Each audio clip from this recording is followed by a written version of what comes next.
Hello दोस्तों, नमस्ते, प्रणाम, श्री शिवा, नमस्ते। मैम हम दोनों बहन लेकर के आए हैं अवसान माता का गीत अच्छा लगेगा तो लाइक से सब्सक्राइब करेगा। अवसान मैया तोहका कैसे बोलाई, अवसान मैया तोहका कैसे बोलाई, अवसान मैया तोहका कैसे बोलाई। रह के हमरे न टूटही माड़ैया, रह के हमरे न टूटही माड़ैया।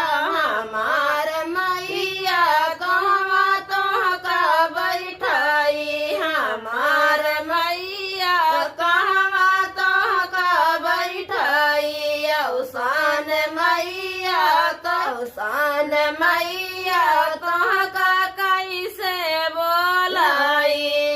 बियला चमियली न कौनो बजरिया, बियला चमियली न कौनो बजरिया।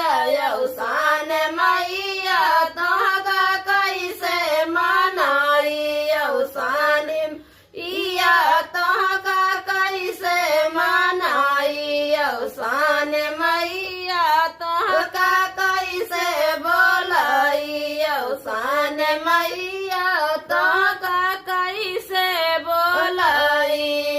पिया के हमरे न कौनो नौकरिया, पिया के हमरे न कौनो नौकरिया।